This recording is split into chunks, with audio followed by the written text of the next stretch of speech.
ياما سمعنا عن الغربة، عن شباب سايبين أهاليهم وبلادهم وبيمشوا يدوروا على رزق بعيد. الغربة دي مش سفر وبس، دي حرب جوه الروح، حرب بين الحلم والألم. الهجرة ساعات تبان كأنها باب أمل، لكن وراها ألف باب وجع. ناس تركب البحر وهي مش عارفة هتوصل ولا لأ، تضحك لها الدنيا في لحظة وتخونها في لحظة تانية.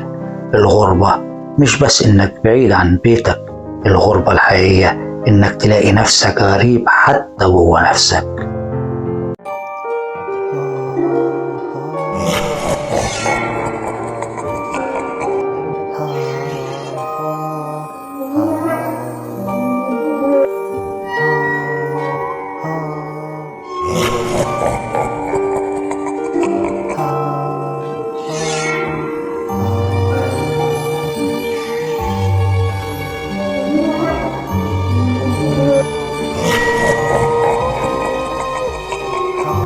الرجاء الإعجاب والاشتراك بالقناة، هذا يساعدنا على تقديم كل ما هو جديد. السلام عليكم، يا رب تكونوا بخير. معانا النهاردة قصة جديدة، قصة هجرة غير شرعية، تأليف محمد نصر. أنا محمود، عندي 25 سنة، من قرية صغيرة في ريف مصر. الدنيا هنا كلها تعب، حياتي كلها فشل في فشل، زي ما يكون في لعنة ملحقاني. كل شغلانة اشتغلها ما كملش فيها. مرة اشتغلت في محل وصاحب المحل مات، وطبعا المحل اتقفل بعدها. ومرة في ورشة وصاحب الورشة فلس، وكمان الورشة قفلت بعدها. حتى اما جيت اشتغل باليومية محدش كان بيحتاجني. ممكن تقول كده الدنيا بتضحك عليا، مش بتضحك في وشي. كنت دايما بقعد لوحدي بالليل، افتح النت على صور اوروبا والشوارع النظيفة، الانوار اللي بتزغلل عيني، واقول لنفسي لو وصلت هناك حياتي هتتغير، هبقى واحد تاني، مش الغلبان ده. ابويا راجل كبير، وشه كله تجاعيد وشقوق من الشمس زي الارض اللي بيزرعها. شافني وانا بتوه في الحياة، وفي ليلة واحنا قاعدين بنتعشى بصلي وقال لي: يا محمود يا ابني، أنا عارف إنك نفسك تسافر. أنا هبيع حتة أرض من أرض جدك وتسافر وتشوف رزقك برا، يمكن ربنا يفتح لك باب. وفعلا باع حتة الأرض واداني الفلوس، وعيونه مليانة دموع وأمل إني أرجع راجل ناجح. بس كان بالنسبة لي السفر ده أمر صعب، شبه مستحيل. علشان كده رحت الأسهل طريق، هو الهجرة الغير شرعية. ركبت مركب قديمة مليانة ناس زيي بيحلموا بحياة أحسن، بس الرحلة كانت كلها جحيم. البحر أسود زي الوحش، الموج بيضرب المركب زي ما يكون بيحاول يبلعنا، والريح بتصفر زي ما يكون بتصرخ. وأنا كنت ماسك في المركب بإيدي الاتنين، وكل جسمي بيترعش من الخوف، وبدعي في سري وأقول يا رب نجيني. وفي نص الطريق سمعت صرخات ناس من مركب تاني. المركب كانت بتغرق قدام عيني، ومفيش حد قادر يساعدهم. بتشوف شباب ورجالة بتموت قدام عينك وانت متكتف واقف تتفرج. وكل يوم كان بيتكتب لي عمر جديد، والحمد لله ربنا نجاني ووصلت شاطئ دولة أوروبية. المهرب سحبني من إيدي وقال لي: روح على قرية بعيدة، استنى هناك لحد ما أوراقك تخلص، المدن الكبيرة خطر، ولو اتمسكت هتترحل.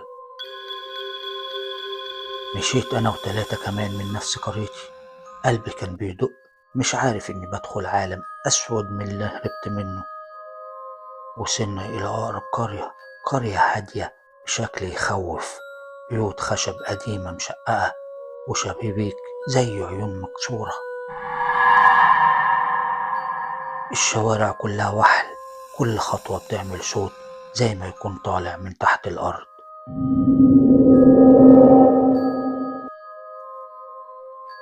قضينا طول الليل في الشارع، وتاني يوم عرفنا نتصرف في سكن.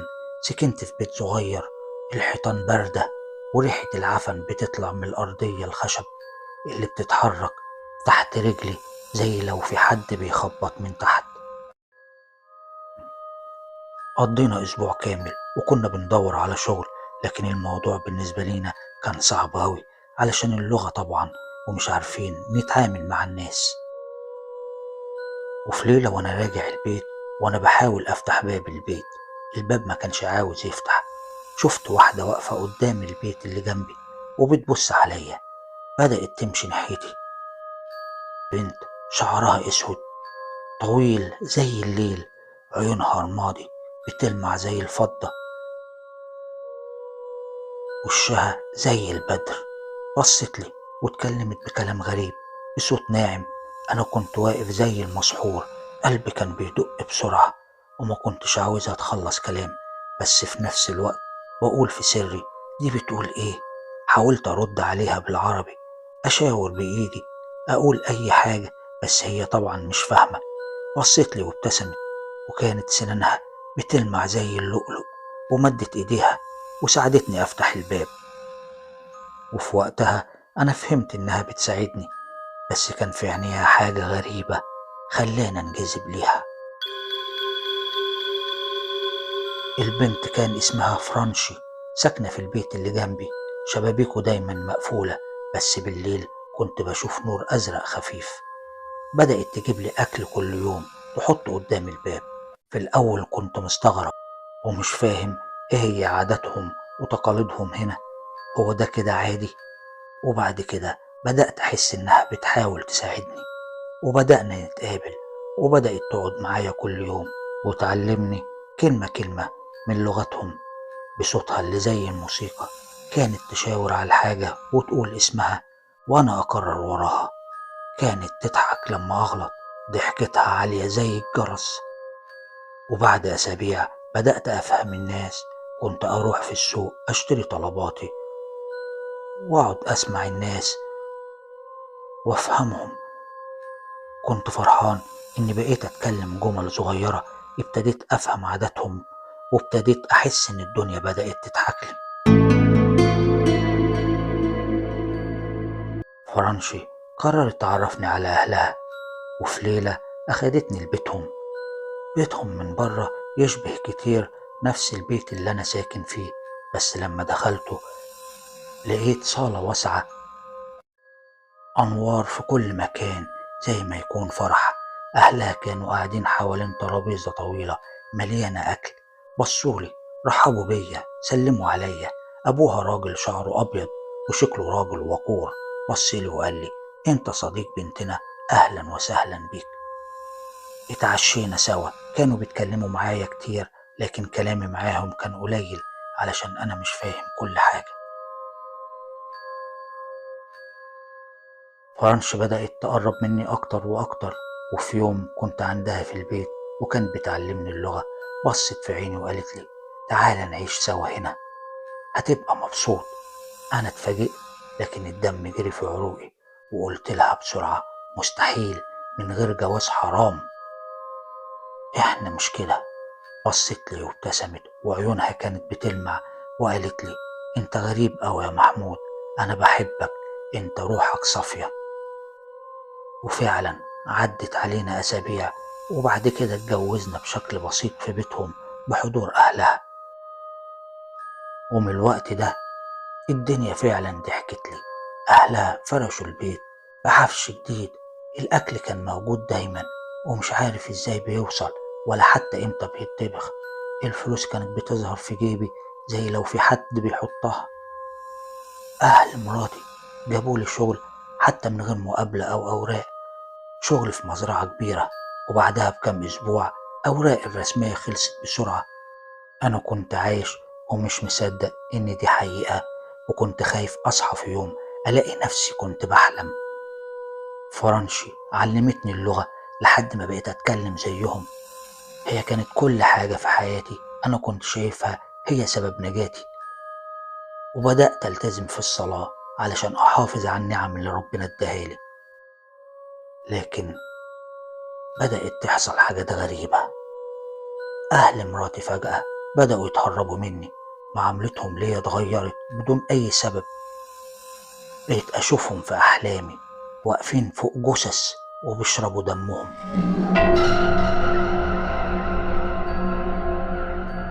ومع الوقت بدأت أشوف حاجات تخلي الدم يتجمد.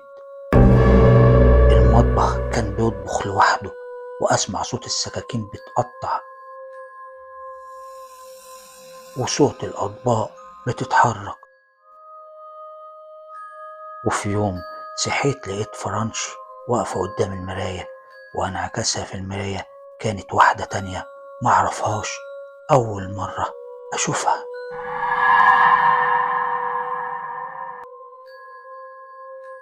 وأول ما حست بيا كل حاجة رجعت طبيعية. البيت تشوفه من بره بيت قديم مكسر، لكن من جوه كأنه قصر. ابتديت أخاف ومش قادر أواجههم. بالليل كنت بسمع همسات تحت السرير بتقول ما تصليش، ما تصليش. وفي يوم رجعت بدري من الشغل، سمعت أصوات غريبة طالعة من الأوضة زي ناس بتتعذب أو بتتوجع. جريت على طول، لقيت فرنشي وأهلها قاعدين في دايرة، حواليهم رموز مرسومة على الأرض. كانوا بيتكلموا لغة غريبة والجو بيبرد مع كل كلمة بيقولوها. أبوها كانت عيونه زي الدم، كان قاعد بيقول العهد قرب يكتمل، العهد قرب يكتمل. أمها وشها كان متغطي بالدم. فرنشي رفعت راسها وبصت لي، وعيونها كانت بيضة منورة زي الكشاف.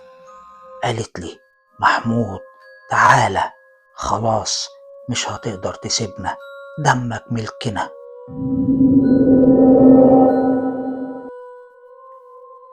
حسيت ان الدنيا بتدور، الرموز على الارض بدأت تتحرك. انا هربت زي المجنون، جريت بأقصى سرعة، رجلي بتتزحلق في الوحل وسامع صوت خطوات ورايا. شايف ظل ضخم بيتنطط بين البيوت، دراعاته طويلة زي فروع الأشجار. ضحكات فرنشي كانت حواليا في كل مكان. كنت سامعها بتقول ليه بتجري يا حبيبي، مش كنت عايز زي الملوك؟ الشوارع بقت زي المتاهة، أنا مش لاقي البيت اللي فيه صحابي. وفي اللحظة دي افتكرت كلام أبويا، لو ضاقت بيك يا ابني اقرأ قرآن. وبسرعة بدأت أقرأ آية الكرسي وأقرأ كل اللي أنا حافظه من القرآن. فجأة كل حاجة اختفت، بس كنت لسه سامع همس فرنشي بتقول هترجع، الدم مش بيتنسي. وأخيرا لقيت البيت اللي فيه صحابي، دخلت فيه بسرعة وقفلت الباب وكنت مرعوب. صحابي أول ما شافوني قالوا لي انت كنت فين؟ انت فجأة اختفيت ومحدش عارف انت رحت فين. حكيت لهم على كل حاجة حصلت، وكان ردهم ان البيت اللي جنبنا بيت مقفول مفهوش سكان. بيني وبين نفسي يعني ايه؟ انا كنت عايش مع مين؟ انا كنت متجوز مين؟